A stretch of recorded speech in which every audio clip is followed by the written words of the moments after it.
Every year, families in our community face one of the hardest battles imaginable: childhood cancer. Their fight doesn't stop at the hospital doors. That's where Paige's Childhood Cancer Fund steps in.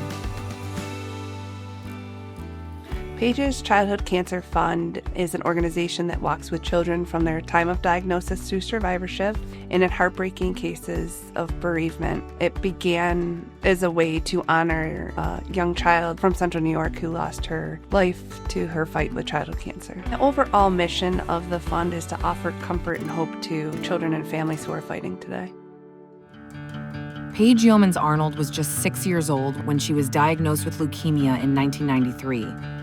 Sadly, complications from a bone marrow transplant led to her death in August 1994.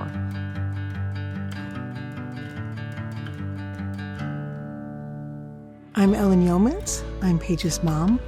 I'm Chris Arnold, Paige's dad. Paige's Butterfly Run, the whole idea of it really was brought to Ellen and me by a couple of teachers at Palmer Elementary School in 1997, which was 3 years after she passed.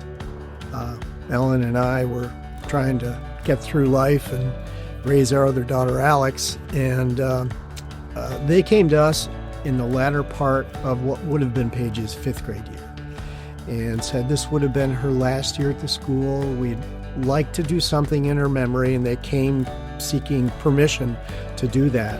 We raised a couple $1,000s, and we took that money, the nickels, dimes, and dollars, and took it to the bank and got it turned into a check, and we brought that money to her oncologist, Dr. DeBowie, and said, please use this in Paige's memory, however you see fit. I was so surprised that many people came and we raised that much money, and it felt so good. And when we were done, the teachers and we all said, well, we should do this again. Mm-hmm. And that's what became Paige's Butterfly Run. All the way along, we have, I call them buckets of money in specific areas to help them, whether it's for medical treatment, costs, rent, mortgage, utilities, snow tires, gas, whatever it is the family needs. And that is often through the social work side of things. But we also provide funding for happy days, right? Birthdays, holidays, because they're still kids, okay? If a child, unfortunately, does not live, then we'll help with funeral costs. And we'll help, as I said, into survivorship, because these things that these kids go through in order to defeat their cancers can give them lifelong issues, physical issues, mental health issues. An important part of Paige's Childhood Cancer Fund is money for research on pediatric cancers and blood disorders. I think Paige, especially with that beautiful angelic face of hers, really signifies childhood cancer to many of us in this area. And that face brings hope to patients and families. They know especially those that are now in that journey, that we're there to help them. Carrick Fox was diagnosed with stage 3 Burkitt's lymphoma in May of 2024 and is now in remission. So they told us what was going on with Carrick and that he had Burkitt's lymphoma, and then they came up with a game plan. Thank God for all the doctors and the nurses and the support people at Upstate, because when we were at our weakest, they were so strong and held us up. And our friends and family and the groups like Paige's Butterfly Run. We were living in a hospital with him with 3 other children at home. We survived because organizations supported us, and whether it would be resources with financial or information or just somebody to reach out and transportation for the kids. Yeah. We will spend our entire lives trying to give back just a portion of the love that was given to us during this time. Getting involved is not just about the finances of in an individual family. Like, I look at what Paige's does in donations to research or just in making our hospitals stronger. And these efforts affect everyone, not just in central New York, but across the country and the world, because when there's a research win in central New York, it's a research win for everyone. In February 2022, after mysterious headaches, Katrina was diagnosed with a rare form of leukemia called erythroid sarcoma. I'm Katrina Hutz. I'm 19 years old, and I'm going to be a sophomore at Nazareth University. I'm a dancer. I'm double majoring in dance and physical therapy. I was 15 when I was diagnosed. I remember they first gave me like a backpack with some items in it when I first got diagnosed, and then later on when I was in remission and thinking about going back to school, they paid for my wig, very expensive wig that helped me go back to school so I didn't look like a sick cancer patient.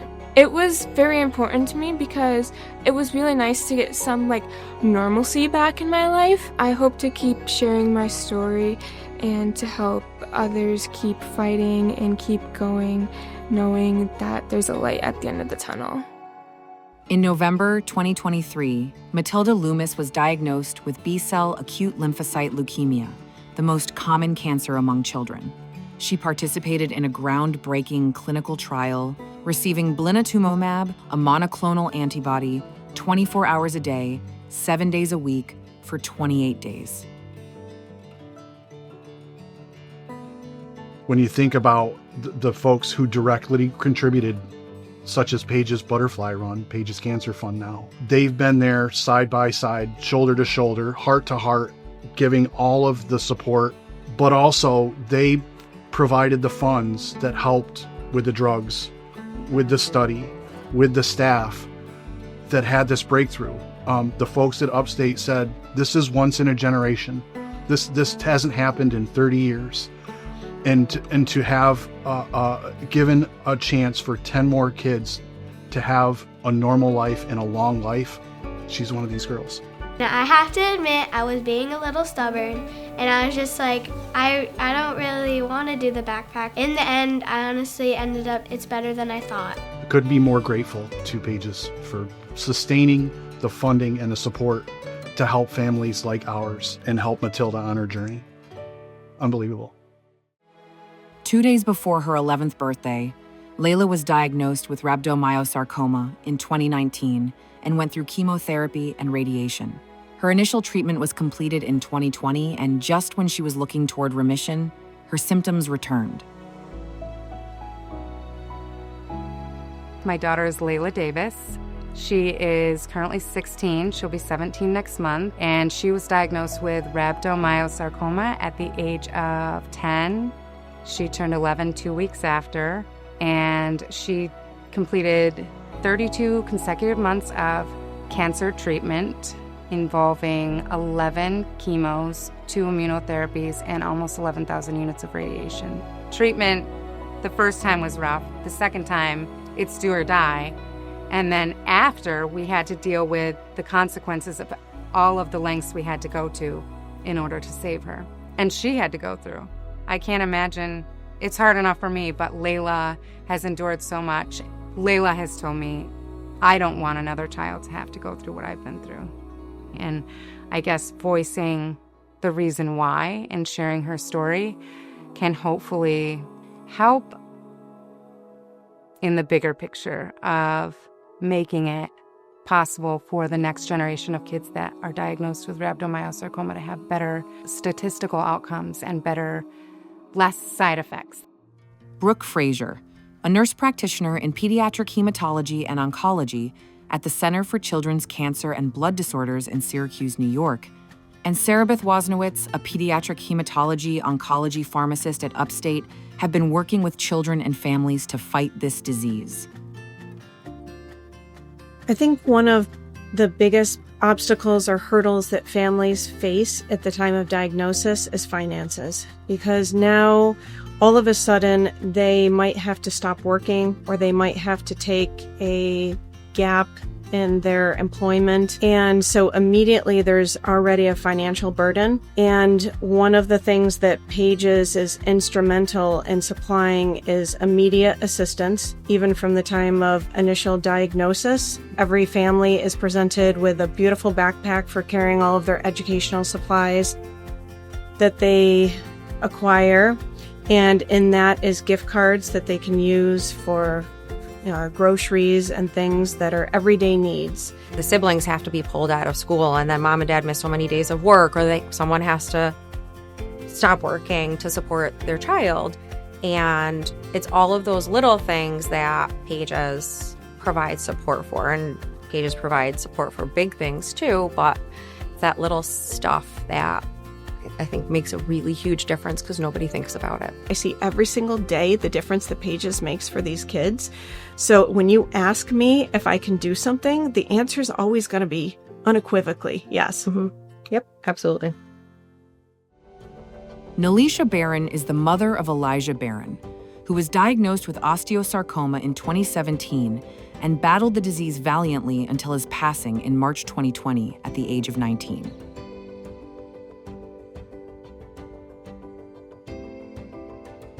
Some of my favorite memories of Elijah, his smile, his laugh, his warm heart, the saying, "I love you, Mom," whenever he was going to bed, the coming and just laying in the bed with me, wanting me to hold his hand, during treatment, just relying on me.